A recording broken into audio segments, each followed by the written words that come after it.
everyone, and thank you for joining me. I'm Tracy Harris, and this is At Home in My Head, the podcast that explores life in the cottage at Woodland Corners.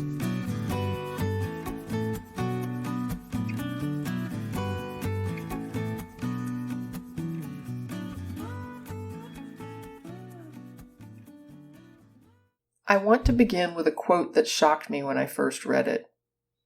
It didn't shock me because the claim was overblown, but because it made me realize more fully the implications of this week's events. Alex Fitzpatrick on Twitter wrote, "I'm still not sure we're doing enough to reckon with how close we came this week to live-streamed mass assassinations. I've been silent for weeks at the podcast, mostly active on Twitter in any sort of public way. I don't know how else to describe it outside of a word like overwhelmed. As an introvert, it takes me time to process information and accompanying emotional responses. So the fast pace of the last 4 years and the past week have often left me reeling. I'm overwhelmed with what I've been seeing, and I won't blame media because the events themselves are what is overwhelming, and also serious enough that they can't be ignored. I don't want to see what I'm seeing, or have to deal with what this nation is dealing with, but here we are. It was not so much the image of the Capitol Police officer being crushed in a doorway by a mob screaming heave-ho as it crushed him even further, insurrectionists in the front antagonizing him rather than helping. It was his agonizing screams that haunted me the rest of the day. I'm as supportive of police reform as anyone, but as I watched, I was devastated by the torturous inhumanity of what I was seeing. I have no expertise in politics or history, or most of the other topics that would be useful in talking about what I'm seeing. I do have some experience dealing with bad arguments, and I've been invited to discuss that for a few minutes on a friend's podcast, but beyond that, despite my inexperience, like many people, it's hard to see the things we're seeing and not have thoughts. One potential area where I have some background in education is in communication, which was one of my areas of specialization in college. It doesn't make me a communication guru, so much as someone who may have a little more knowledge than the general person on the street about communication models in psychology. Someone sent me to a thread on Twitter to review a long statement from Seth Abramson. I'm including a link in the description. I don't follow him, and his name is only vaguely familiar to me, but this thread is a breakdown of a speech that Trump gave at the Stop the Steal rally just before the attack on the Capitol, and just down the street from the Capitol building. It was the crowd at that rally who marched to the Capitol to, quote, stop the EC vote count, which was the steal. And after reading Seth's take on what was said, I'm in agreement that whether or not I agree with every point he makes, the sum of that speech was to whip up an angry mob and launch them to the Capitol to halt a democratic process through whatever means were necessary. Trump did, it's true, use the word peaceful in his speech at least once. But it's also true that the rhetoric in its entirety is describing and promoting anything but peaceful. We all heard Trump's public address directly after the events where he said he loved the protesters and wanted them to go home, quote, in peace. What was missing was strong condemnation of the events and a vow to track down and punish anyone involved. Where was the call to peacefully turn themselves into authorities? Later, he issued another statement where he did offer stronger language. But there were two communication points that stood out to me as I listened. First, he said he had exhausted all legal means to fight what he continues to frame as fraud. This leaves only illegal means available. And he ended with words to the effect that this is not over. Dog whistling of this sort always has two contexts. It communicates a message that sounds benign to most of society, which the speaker can then promote in order to deny malicious intent, while also carrying a less socially acceptable coded signal to a specific audience the speaker hopes to reach. Think of the mob boss addressing the shop owner who refuses to pay, quote, protection money. Gee, it would be a shame if something were to happen to your business. Criminals know better than to say, I will burn down your storefront if you don't give me money. So they express it in more socially acceptable language while ensuring the more nefarious message can still come through. It makes it harder to prove, but it's no less threatening. So we have two questions. What do people like you and me hear? And what do people like Trump's supporters hear? People who are listening for cues and clues, who believe his rhetoric that a corrupt system has corruptly stolen what should have been a free and fair election, and that a corrupt court will not allow justice or due process, including, unbelievably, 3 judges that the president handpicked at the urging of a very right-wing Federalist society. Growing up in the United States, I was always taught through lessons in The Birth of Our Nation that denial of representation and due process combine to justify violent revolt. If you have access to either, then you are provided a way to legitimately change your system, and working outside the law becomes less justified as access to those metrics increases. As it decreases, illegitimate means of social change become more justified until straight-up armed insurrection is the only means left. Trump began delegitimizing the election process before the election even began. And then, as courts found against him repeatedly, both on procedural and quality of evidence grounds, he began to delegitimize the courts.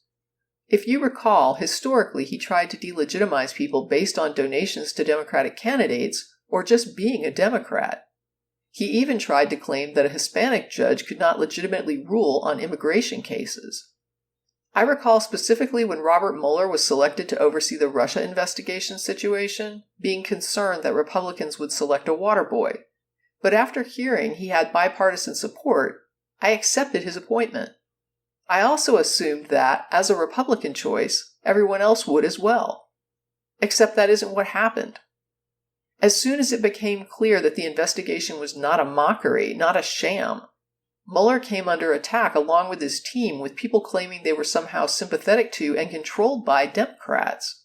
Since then, it's become clear that anyone of any political or ideological leaning or history is viewed as untrustworthy if they don't climb on board the Trump train entirely, including lifelong Republican public servants. As someone who's been critical of Republican policy for many years, this is stunning. Suddenly, people who have stood for Republican ideology their entire lives have become rhinos, the fake Republicans. After the events of Wednesday, a significant portion of Republicans continue to support the attack on the Capitol, and the vast majority believe Trump should not face consequences. Link to the polling percentages in the description. Think about that as you read Seth Abramson's blow-by-blow of the pre-rally speech that Trump gave. One of the most insidious messages in the speech is the repeated way Trump continues to instill hope in the crowd that Pence will save the day, even though Trump already knows that Pence has indicated he will not. He tells the crowd that it doesn't take courage for Mike Pence to oppose the electors. It takes courage for him not to do so. Was this a threat? Be a shame if something were to happen to Mike Pence. Go back to my point number 2 about what people will hear and ask, what did Trump's base hear? We now know exactly what they heard because they called specifically for Mike Pence's death while hunting him down inside the Capitol. Trump whipped them up, told them Pence knows he's taking a risk to not do what Trump wants, launched them at the Capitol, all the while knowing Pence was not going to overturn the election. But again, Abramson has done an exhaustive and yeoman's job of going through the full speech, so I won't rehash it all here. But I encourage you to take the time to read it if you haven't. That speech, directly before the events that followed, was not mere correlation.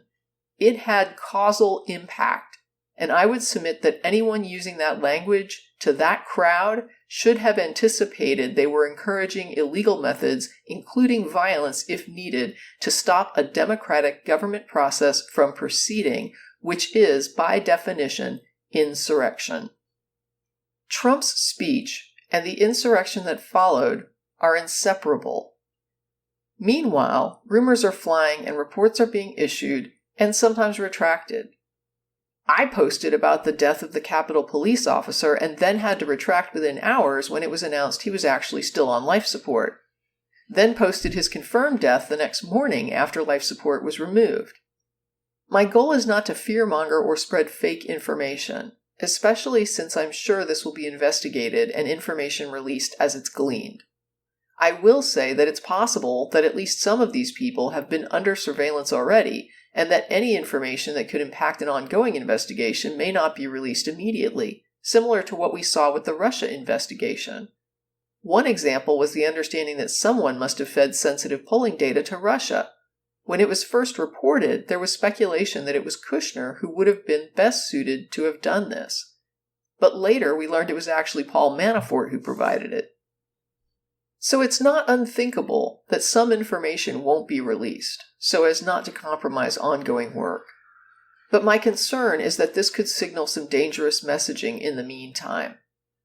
I watched one Republican pundit in the few days that followed who actually argued they want Trump to be left alone because they're scared to poke the bear and upset his supporters, potentially creating a martyr. Think about this. Trump sent an armed, violent, whipped-up mob to march down the street with the intention of stopping the Electoral College vote count and certification. His friend and sometimes lawyer, Giuliani, left a message for Tuberville instructing him to object to more states in order to delay the process as much as possible, to provide a delay, a longer window of opportunity. This pairs disturbingly well with other reporting from the Capitol Police officers themselves. From an article at BuzzFeed recently, quote, "That was a heavily trained group of militia terrorists that attacked us," said the officer who's been with the department for more than a decade. "They had radios, we found them. They had two-way communicators and earpieces. They had bear spray. They had flashbangs. They were prepared. They strategically put 2 IEDs, pipe bombs, in 2 different locations. These guys were military trained. A lot of them were former military," the veteran said, referring to 2 suspected pipe bombs that were found outside the headquarters of the Democratic National Committee and the Republican National Committee. The officer even described coming face-to-face with police officers from across the country in the mob. He said some of them flashed the badges, telling him to let them through and trying to explain that this was all part of a movement that was supposed to help. "You have the nerve to be holding a Blue Lives Matter flag, and you are out there fucking us up," he told one group of protesters he encountered inside the Capitol. One guy pulled out his badge and said, "We're doing this for you." Another guy had his badge, so I was like, "Well, you gotta be kidding." End quote from BuzzFeed. It's important to keep in mind that there can be coordination combined with collateral. It's possible for a group of coordinated insurrectionists or terrorists to use an unwitting angry mob to their own purpose. The entire group does not have to be, quote, in on the plan, or even the goals.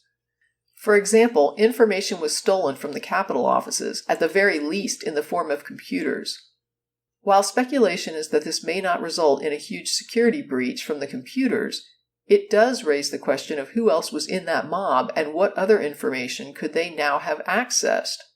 Maybe 0, but maybe a lot. The point is that it was a realistic possibility. There are reports that Trump was excited and happy about what happened. Putin was as well. China is now using it to demonstrate the dangers of democracy. Our allies are equally concerned about what this means to the world stage and the damage that's been done. The damage that was potential in what we witnessed as well.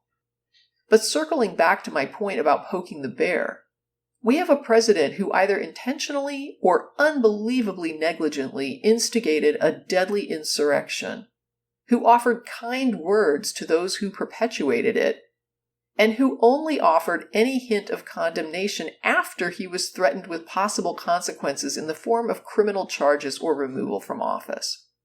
I would think that a person who screws up on that level should expect to be fired at a minimum. If he did this accidentally, that's unacceptable incompetence. If he did this purposely, that's also unacceptable. Either way, his actions should result in consequences.